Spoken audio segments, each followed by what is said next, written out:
Hello friends, ನಿಮ್ಗೆ ಬಂಗಾರದ ಮೇಲೆ ಇನ್ವೆಸ್ಟ್ ಮಾಡಕ್ ಹುಚ್ಚಿದ್ಯಾ? ಅಥವಾ ನೀವು ಒಡವೆ ತೆಗೆದುಕೊಳ್ಬೇಕು ಅಂತಂದ್ರೆ ಯಾವ ತರ ತೆಗೆದುಕೊಳ್ಬೇಕು ಅನ್ನೋ ಜಿಜ್ಞಾಸೆಯಲ್ಲಿದ್ದೀರಾ? ಹಾಗಿದ್ರೆ ಈ ನನ್ನ ಸಂಚಿಕೆಯನ್ನ ಪೂರ್ತಿ ನೋಡಿ. ಇದರಲ್ಲಿ ನನ್ನ ಅನುಭವ ಬಂಗಾರದ ವಿಷಯದಲ್ಲಿ ಏನಿದೆ ಮತ್ತು ಅದರಿಂದ ನಾನೇನ್ ಕಲ್ತಿದ್ದೀನಿ ನಿಮ್ಗೆ ಹೇಳ್ತೀನಿ. ನಿಮ್ಗೆ ಉಪಯೋಗ ಆಗ್ಬೋದು. ಪೂರ್ತಿಯಾಗಿ ನೋಡಿ. ಹಾಗೆ ಈ ವಾಹಿನಿಗೆ ಸಬ್ಸ್ಕ್ರೈಬ್ ಮಾಡ್ಕೊಳ್ಳಿ. ಈ ಸಂಚಿಕೆಗೆ ಲೈಕ್ ಮಾಡಿ, ಬೇರೆಯವರಿಗೂ ಶೇರ್ ಮಾಡಿ.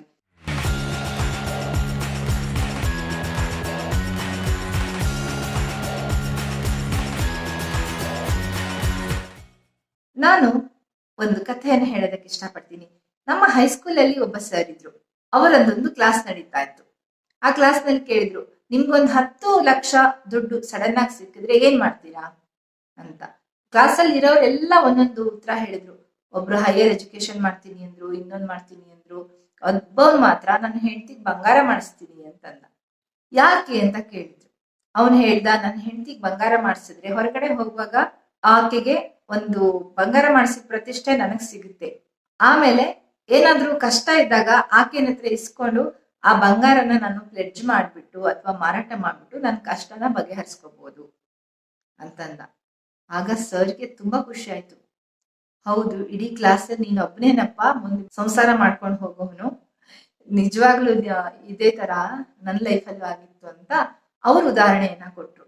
ಅವ್ರ ಹೆಂಡತಿಗೆ ಯಾವ ತರ ಬಂಗಾರವನ್ನ ಮಾಡಿಸಿದ್ರು, ಅದು ಅವರಿಗೆ ಒಂದು ಮನೆ ತೆಗೆದುಕೊಳ್ಳೋದಕ್ಕೆ ಹೇಗೆ ಉಪಯೋಗಕ್ಕೆ ಬಂತು, ಮನೆ ಕಟ್ಸೋದಕ್ಕೆ, ಅದನ್ನೆಲ್ಲ ಹೇಳಿದ್ರು. ನಾನು ಬೆಂಗಳೂರಿಗೆ ಬಂದಾಗ ಅಲ್ಲಿ ನಮ್ಮ ಸಂಬಂಧಿಕರೊಬ್ರು ಅದೇ ತರ ಮಾಡ್ತಾ ಇದ್ರು. ದುಡ್ಡಿದ್ದಾಗ ಬಂಗಾರ ಕೊಂಡ್ಕೊಳ್ಳೋದು, ದುಡ್ಡಿಲ್ಲ ಮಕ್ಕಳು ಫೀಸ್ ಕಟ್ಬೇಕು, ಈ ತರ ಎಲ್ಲ ಆದಾಗ ಹೋಗಿ ಪ್ಲೆಡ್ಜ್ ಮಾಡೋದು.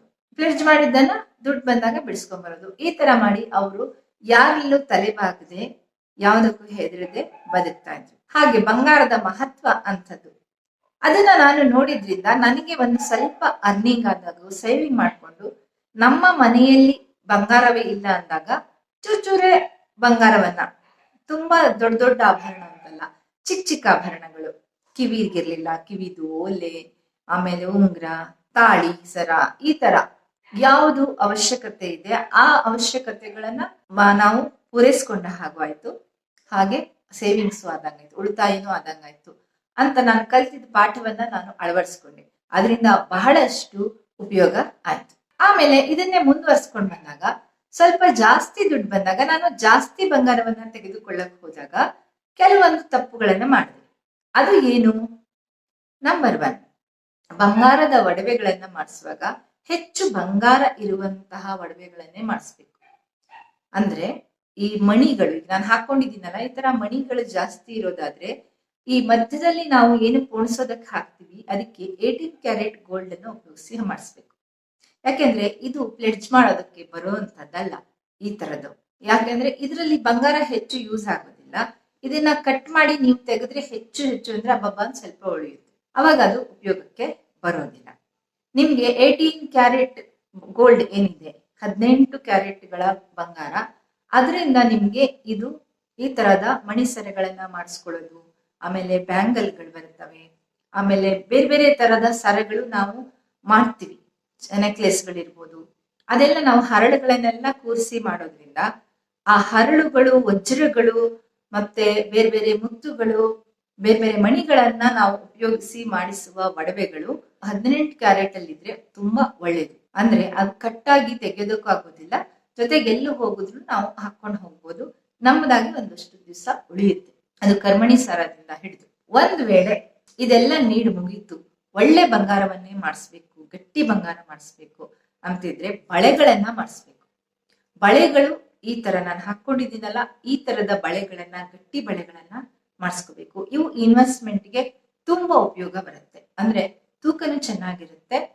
ನಾವು 22 ಕ್ಯಾರೆಟ್ 22 ಕ್ಯಾರೆಟ್ ಗೋಲ್ಡ್ ಏನು ಹೇಳ್ತೀವಿ, 916 ಹಾಲ್ ಮಾರ್ಕ್ ಇರುವಂತದ್ದು, ಈ ತರ ಇನ್ವೆಸ್ಟ್ಮೆಂಟ್ ತುಂಬಾ ವರ್ತ್ ಆಗಿರುತ್ತೆ. ಇದು ನಿಮ್ಗೆ ಮಾರಾಟ ಮಾಡೋದಲ್ದೇನೆ, ಅದ್ರ ಬಗ್ಗೆ ಆಮೇಲೆ ಬರ್ತೀನಿ, ನೀವು ಪ್ಲೆಡ್ಜ್ ಮಾಡಿದ್ರು ಒಳ್ಳೆ ರೇಟ್ ಸಿಗುತ್ತೆ. ಆಮೇಲೆ ಏನು ಕ್ವಶನ್ ಮಾರ್ಕ್ ಇರೋದಿಲ್ಲ. ತುಂಬಾ ಒಳ್ಳೆ ಅನುಕೂಲಕ್ಕೆ ಬರುವಂತಹ ಇನ್ವೆಸ್ಟ್ಮೆಂಟ್ ಆಗಿರುತ್ತೆ. ಇದನ್ನ ಗಮನಿಸ್ಕೋಬೇಕು. ನಮ್ಮ ಅವಶ್ಯಕತೆಯನ್ನ ಬಿಟ್ಟು ನಾವು ಶೋಕಿಗೋಸ್ಕರ ಒಡವೆಗಳನ್ನ ಮಾಡಿಸ್ಕೊಳ್ಳೋದಾದ್ರೆ 18 ಕ್ಯಾರೆಟ್ 18 ಕ್ಯಾರೆಟ್ ಬಂಗಾರದಲ್ಲಿ ನಾವು ಒಡವೆಗಳನ್ನ ಮಾಡಿಸ್ಕೋಬೇಕು. ಅದಲ್ಲದೆ ನಾವು ಇನ್ವೆಸ್ಟ್ಮೆಂಟ್ಗೋಸ್ಕರ ನಾವು ಮಾಡಿಸ್ಕೋತಿದೀವಿ ಅಂತಂದ್ರೆ ಈ ಹರಳುಗಳ ಸವಾಸಕ್ಕೆ ಹೋಗದೇನೆ ಅಪ್ಪಟ ಅಂದ್ರೆ ಹೆಚ್ಚು ಬಂಗಾರ ಇರುವ ಇದನ್ನ ಅಂಡರ್ಲೈನ್ ಮಾಡ್ಕೊಳ್ಳಿ. ಎಲ್ಲ 1-2 ಮುತ್ತು, ಬೀಡ್ಸು, ಹವಳ ಏನೂ ಇರಲಿ, ಅದನ್ನ ಹಾಕುವಂಥದ್ದು ಇರ್ಬೋದು. ಅದು ಬಿಟ್ರೆ ಜಾಸ್ತಿ ಬಂಗಾರನೇ ಇರಬೇಕು ನಮ್ಮ ಇನ್ವೆಸ್ಟ್ಮೆಂಟ್ ಹೂಡಿಕೆಗಾಗಿ ಮಾಡುವಂತಹ ಒಡವೆಗಳಲ್ಲಿ. ಯಾವ ಒಡವೆಗಳಲ್ಲಿ ಮುತ್ತು ಮತ್ತು ಬೇರೆ ಬೇರೆ ಬಂಗಾರದ ಹೊರತಾಗಿ ಇನ್ವೆಸ್ಟ್ಮೆಂಟ್ ಇರುತ್ತೆ ಅದು ಉಪಯೋಗಕ್ಕೆ ಬರೋದಿಲ್ಲ. ಅದು ಡೈಮಂಡ್ ಆದ್ರೂ ಡೈಮಂಡ್ ಬೇರೆ, ಗೋಲ್ಡ್ ಬೇರೆ ಆಗಿರುತ್ತೆ. ಅದು ಸ್ವಲ್ಪ ಕಷ್ಟ ಆಗುತ್ತೆ ಸೆಗ್ರಿಗೇಟ್ ಮಾಡೋದಕ್ಕೆ, ಅಥವಾ ನಾವು ಹೂಡಿಕೆ ಅಂತ ತೆಗೆದುಕೊಂಡು ಮುಂದೆ ಸೇಲ್ ಮಾಡೋದು, ಪ್ಲೆಡ್ಜ್ ಮಾಡೋದು ಏನೋ ಮಾಡುವಾಗ. ಇದು 2ನೇ ಪಾಯಿಂಟ್. 3ನೇ ಪಾಯಿಂಟ್ ಏನು ಅಂದ್ರೆ, ನಾವು ಮಾರಾಟ ಮಾಡ್ಬೇಕಾ ಪ್ಲೆಡ್ಜ್ ಮಾಡ್ಬೇಕಾ, ಈ ತರಹ ಸಮಸ್ಯೆ ಬರುತ್ತೆ ಎಷ್ಟೋ ಸಾರಿ. ನನ್ನ ಕೇಳಿದ್ರೆ ಯಾವುದೇ ಕಾರಣಕ್ಕೂ ಬಂಗಾರವನ್ನ ಮಾರಾಟ ಮಾಡೋದಕ್ಕೆ ಹೋಗ್ಬಾರ್ದು. ಪ್ಲೆಡ್ಜ್ ಮಾಡೋದು ಅಲ್ಟಿಮೇಟ್ ಸ್ಟೆಪ್ ಆಗಿರ್ಬೇಕು. ಅದು ಅಲ್ಲದೆ ಬಂಗಾರವನ್ನ ಒತ್ತೆ ಇಡುವಾಗ ಅಧಿಕೃತ ಸಂಸ್ಥೆಗಳಲ್ಲಿ ಒತ್ತೆ ಇಡಬೇಕು. ಯಾವಾಗ ಅಧಿಕೃತ ಸಂಸ್ಥೆಗಳಲ್ಲಿ ನಾವು ಒತ್ತೆ ಇಡ್ತೀವಿ ಅವಾಗ ಅವುಗಳ ಮೇಲೆ ಒಂದು ನಿಯಂತ್ರಣ ಇರುತ್ತೆ, ನಮ್ಗೆ ಒಂದು ಒಳ್ಳೆಯ ಕಮ್ಯುನಿಕೇಶನ್ ಇರುತ್ತೆ. ಮತ್ತೆ ಏನೇ ಒಂದು ಆಪತ್ತು ಆಗುತ್ತೆ ಆ ಬಂಗಾರಕ್ಕೆ ಅನ್ನುವಾಗ ಅವ್ರಿಗೆ ಇಂಟಿಮೇಶನ್ ಮಾಡ್ತಾರೆ. ಅವಾಗ ನಾವು ಆ ಬಂಗಾರವನ್ನ ಉಳಿಸಿಕೊಳ್ಳೋದಕ್ಕೆ ಕೂಡ ಹೆಲ್ಪ್ ಆಗುತ್ತೆ. ಇದನ್ನ ನಾವು ಗಮನಿಸಬೇಕು. ಒತ್ತೆ ಇಟ್ಟಂತ ಆಭರಣವನ್ನ ನಾವು ಮಾರಾಟ ಮಾಡ್ಬೇಕು. ಉದಾಹರಣೆಗೆ ಯಾವ್ದಾದ್ರು ಬೇರೆ ಬೇರೆ ನೀವು ಅಡ್ವರ್ಟೈಸ್ಮೆಂಟ್ ಗಳನ್ನ ನೋಡಿರ್ತೀರಾ. ಆ ಅಡ್ವರ್ಟೈಸ್ಮೆಂಟ್ ಗಳನ್ನ ನೋಡಿದ ಹಾಗೆ ಅಲ್ಲಿ ಇರೋದಿಲ್ಲ.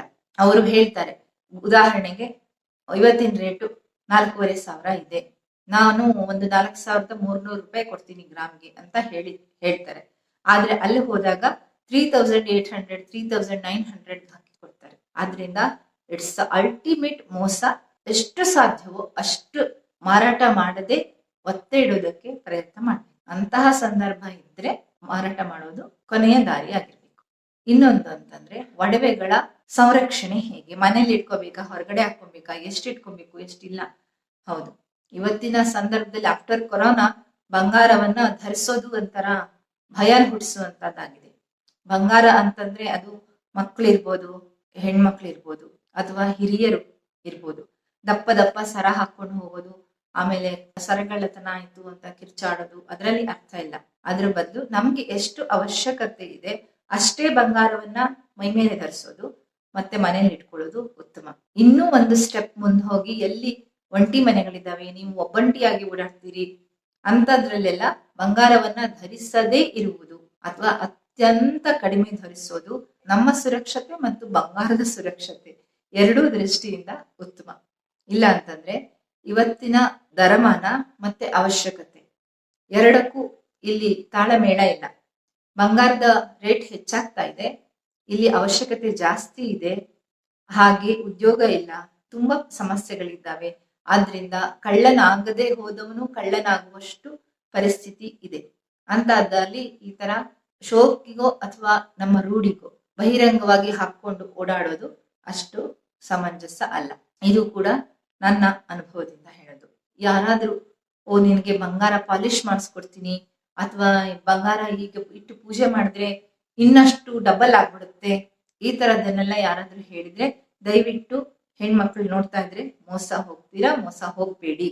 ಯಾಕಂದ್ರೆ ಈ ಮೋಸಗಾರರಿಗೆ ನಿಮ್ಮ ಒಂದು ಸಣ್ಣ ಸಣ್ಣ ವಿಷಯಗಳನ್ನ ಕಲೆಕ್ಟ್ ಮಾಡ್ಕೊಂಡು ಬಂದಿರ್ತಾರೆ. ಅವರ ಮೋಸದ ಜಾಲಕ್ಕೆ ನೀವು ಬೀಳ್ಬೇಡಿ. ಎಲ್ಲ ನಿಮ್ಗೆ ಪಾಲಿಶ್ ಮಾಡ್ಬೇಕು ಅಂತಿದ್ರೆ ನೀವು ಯಾರಲ್ಲಿ ಆ ಬಂಗಾರವನ್ನ ಕೊಂಡ್ಕೊಂಡಿದ್ದೀರಾ ಅಲ್ಲೇ ಹೋಗಿ ಅವ್ರ ಹತ್ರನೇ ಪಾಲಿಶ್ ಮಾಡ್ಕೊಡಿ ಅಂದ್ರೆ ಮಾಡ್ಕೊಡ್ತಾರೆ. ಮಿನಿಮಲ್ ಚಾರ್ಜ್ ಆಗುತ್ತೆ. ಅದರಿಂದ ನಿಮ್ಗೆ ಯಾವುದೇ ರೀತಿಯ ಭಯ ಇರೋದಿಲ್ಲ. ಕಳೆದುಕೊಳ್ಳೋ ಭಯನೋ ಅಥವಾ ಇನ್ನೇನೋ ಮಾಡ್ಬಿಡೋ ಭಯ ಇರೋದಿಲ್ಲ. ಕರಗಿಸೋ ಭಯನೋ ಅಥವಾ ಅವ್ರು ಲಪ್ಟಾಯಿಸೋ ಯಾವುದು ಭಯ ಇರೋದಿಲ್ಲ. ಅಲ್ಲೇ ನಿಮ್ಮ ಕಣ್ಣೆದುರಿಗೆ ಮಾಡ್ಬೋದು ಅಥವಾ ನೆಕ್ಸ್ಟ್ ಡೇ ಬಂದು ಕಲೆಕ್ಟ್ ಮಾಡಿ ಅನ್ಬೋದು. What ever it may be ಅಲ್ಲಿ ಅಧಿಕೃತವಾಗಿರುತ್ತೆ, ಅಲ್ಲಿ ಹೋಗಿ ನೀವು ಪಾಲಿಶ್ ಮಾಡಿಸೋದು ಉತ್ತಮ. ಹಾಗೆ ಪೂಜೆ ಗೀಜೆ ಮಾಡಿದ ನಂತರ ಡಬ್ಬಲ್ ಆಗೋದಿಲ್ಲ, ಏನು ಇಲ್ಲ. ಇದು ಕಲಿಗಾಲ. ಇವನ್ ಯಾವ ಕಾಲದಲ್ಲೂ ಕೂಡ ಎಲ್ಲೂ ಈ ತರ ಡಬ್ಬಲ್ ಎಲ್ಲ ಆಗೋದಿಲ್ಲ. ನಾವು ಕಷ್ಟಪಟ್ಟು ದುಡಿಬೇಕು, ಕಷ್ಟಪಟ್ಟು ಕೂಡಿಡ್ಬೇಕು, ಆಮೇಲೆ ಬಂಗಾರ ಮಾಡಿಸ್ಬೇಕು, ಅಷ್ಟೇ ವಿಧಾನ ಇರೋದು. ಇದೆಲ್ಲೂ ಡಬ್ಬಲ್ ಆಗಿ ಮೇಲಿಂದ ಉದ್ರಿ ಏನೂ ಆಗೋದಿಲ್ಲ. ಇದು ಸತ್ಯವಾದ ಮಾತು. ಇನ್ನೊಂದು ಅಂದ್ರೆ ಬಂಗಾರದ ವಿಷಯಕ್ಕೆ ಮನೆಯಲ್ಲಿ ಗಂಡಸರಿಗೂ ಹೆಣ್ಮಕ್ಳಿಗೂ ತುಂಬಾ ಜಟಾಪಟಿ ನಡೆಯುತ್ತೆ. ಅದು ಎಲ್ಲರ ಮನೆಯಲ್ಲೂ ಅಂತ ಹೇಳೋದಕ್ಕೆ ಆಗೋದಿಲ್ಲ. ಒಂದು 50% ಅಂತೂ ಗ್ಯಾರಂಟಿ ಗಂಡಸರಿಗೆ ಬಂಗಾರದ ಮೇಲೆ ಆಸಕ್ತಿ ಇರೋದಿಲ್ಲ. ಬಂಗಾರನ ಯಾಕೆ, ನಾನೇ ಇದೀನಲ್ಲ ನಿನ್ ಬಂಗಾರ ಅಂತ ಹೇಳ್ಬಿಡ್ತಾರೆ. ಆದ್ರೆ ಅದು ಹಂಗಾಗೋದಿಲ್ಲ. ಬಂಗಾರ ಅನ್ನೋದು ಹೆಣ್ಣು ಮಕ್ಕಳ ಒಡವೆ ಆಸೆ ಜೊತೆಗೆ ಸಮಾಜದಲ್ಲಿ ಗಂಡನ ಪ್ರತಿಷ್ಠೆನೂ ಆಗಿರುತ್ತೆ. ಇದನ್ನ ಗಂಡ ಅಥವಾ ಪುರುಷರಾದವರು ತಿಳ್ಕೋಬೇಕು. ಜೊತೆಗೆ ಆಪತ್ ಕಾಲದಲ್ಲಿ ನಾನು ಮೊದಲೇ ಹೇಳಿದೆ ಕಥೆನಲ್ಲಿ, ನನ್ನ ಕಥೆಯಲ್ಲಿ, ಆ ಕಥೆಯಲ್ಲಿ ಹೇಳಿದ ಹಾಗೆ ಒಡವೆಗಳು ಆಕೆಯ ಮೂಲಕ ತನ್ನ ಪ್ರತಿಷ್ಠೆಯನ್ನ ಪ್ರದರ್ಶನ ಮಾಡುವುದರ ಜೊತೆಗೆ ತನ್ನ ಆಪತ್ತಿಗೆ ತಾನೇ ಸಂರಕ್ಷಣೆಯನ್ನ ಅಥವಾ ಉಳಿತಾಯವನ್ನ ಮಾಡಿಕೊಂಡ ಹಾಗೆ. ಅದನ್ನ ಎಲ್ಲ ಪುರುಷರು ಅರ್ಥ ಮಾಡ್ಕೋಬೇಕು. ಹೆಣ್ಮಕ್ಳು ಕೂಡ ಅಯ್ಯೋಯ್ಯೋ ಬಂಗಾರ ಕೊಡ್ಸಿಲ್ಲ, ಒಡವೆ ಕೊಡ್ಸಿಲ್ಲ ಅಂತ ಗಲಾಟೆ ಮಾಡಿ ಅದನ್ನೇ ಇಶ್ಯೂ ಮಾಡ್ಕೊಂಡು ಸಂಸಾರದಲ್ಲಿ ಹುಳಿ ಹಿಂಡ್ಕೊಳ್ಳೋದು ಅಷ್ಟು ಸಮಂಜಸ ಅಲ್ಲ. ಸೊ ಇದನ್ನೆಲ್ಲ ಗಮನದಲ್ಲಿಟ್ಕೊಳ್ಳಿ. ಹಾಗೆ ಬಂಗಾರ ಅನ್ನೋದು ಅದ್ಭುತವಾದ ಒಡವೆ ಮಾತ್ರ ಅಲ್ಲ, ನಮ್ಮೆಲ್ಲರ ಸಂಪತ್ತಿಗೆ ಕಾರಣ ಆಗ್ಲಿ, ನಮ್ಮೆಲ್ಲರ ಸುಖ ಸಂತೋಷಕ್ಕೆ ಕಾರಣ ಆಗ್ಲಿ. ಆದ್ರೆ ಅದೇ ಜೀವನ ಅಲ್ಲ ಅನ್ನೋದು ಕೂಡ ನೆನಪಿರ್ಲಿ. ಒಂದು ವೇಳೆ ನೀವು ಒತ್ತೆ ಇಟ್ಟಿದ್ರೆ ಅಥವಾ ಮಾರಾಟ ಆಗೋಗಿದ್ರೆ, ನಿಮ್ಮಲ್ಲಿ ಬಂಗಾರನೇ ಇಲ್ಲ ಅಂತಿದ್ರೆ ಯಾವ ಕಾರಣಕ್ಕೂ ನಿರಾಸೆ ಆಗ್ಬೇಡಿ. ಕಷ್ಟಪಟ್ಟು ದುಡಿದಾಗ ವಾಪಸ್ ಮರಳಿ ಬರುತ್ತೆ. ಸಮಯ ಹೀಗೆ ಇರೋದಿಲ್ಲ. ಮುಂದೆ ಕಾಲಚಕ್ರ ಬದಲಾಗುತ್ತೆ. ಕೆಳಗೆ ಹೋಗಿದ್ದು ಮೇಲೆ ಹೋಗ್ಬೇಕು, ಮೇಲಿದ್ದು ಕೆಳಗೆ ಬರ್ಬೇಕು. ಆ ಬಂಗಾರ ಮತ್ತೆ ಬರಬಹುದು, ಬರುತ್ತೆ, ಅಥವಾ ಅದಕ್ಕಿಂತ ಜಾಸ್ತಿ ನಿಮ್ಗೆ ಹಾಕಿಕೊಳ್ಳುವ ಶಕ್ತಿಯನ್ನ ಭಗವಂತ ಕೊಡಬಹುದು. ಯಾವಾಗೂ ಧನಾತ್ಮಕವಾಗಿರ್ಬೇಕು. ನಿರಾಸೆಗೆ ಅವಕಾಶ ಇಲ್ಲ ಬದುಕಿನಲ್ಲಿ. ಒಂದು ಮುಗಿದ್ರೆ ಮತ್ತೊಂದು ಬರುತ್ತೆ, ಒಂದು ಹೋದ್ರೆ ಮತ್ತೊಂದು ಬರುತ್ತೆ. ಇದೇ ಬದುಕು. ಇದನ್ನ ಯಾರ್ಯಾರು ಬಂಗಾರ ಕಳ್ಕೊಂಡಿದ್ದೀರಾ ಕರೋನಾ ಕಾಲದಲ್ಲಿ ಅಥವಾ ಬೇರೆ ಸಂಕಷ್ಟದಲ್ಲಿ, ಅವರು ಅದನ್ನ ಅರ್ಥ ಮಾಡ್ಕೊ. ಈ ಭರವಸೆ ನಿಮ್ಮಲ್ಲಿರ್ಲಿ. ನಿಮ್ಗೆಲ್ಲ ಒಳ್ಳೇದಾಗ್ಲಿ. ನನ್ನ ಈ ಪುಟಾಣಿ ಮಾಹಿತಿ ಮತ್ತು ಅನುಭವ ನಿಮ್ಗೆ ಇಷ್ಟ ಆಗಿದ್ರೆ ದಯವಿಟ್ಟು ಈ ಸಂಚಿಕೆಗೆ ಸಬ್ಸ್ಕ್ರೈಬ್ ಮಾಡ್ಕೊಳ್ಳಿ. ಎಲ್ಲ ನೋಡ್ತಾ ಇದ್ದೀರಾ ಆದ್ರೆ ಸಬ್ಸ್ಕ್ರೈಬ್ ಮಾಡ್ಕೊಳ್ತಾ ಇಲ್ಲ. ಇಷ್ಟ ಪಡ್ತಿದಾರಾ, ಶೇರ್ ಮಾಡ್ತಾ ಇಲ್ಲ. ಇಷ್ಟ ಆದ್ರೆ ದಯವಿಟ್ಟು ಸಬ್ಸ್ಕ್ರೈಬ್ ಮಾಡ್ಕೊಂಡು ಬೇರೆಯವರಿಗೆ ಶೇರ್ ಮಾಡಿ. ಧನ್ಯವಾದಗಳು. ನಮಸ್ಕಾರ.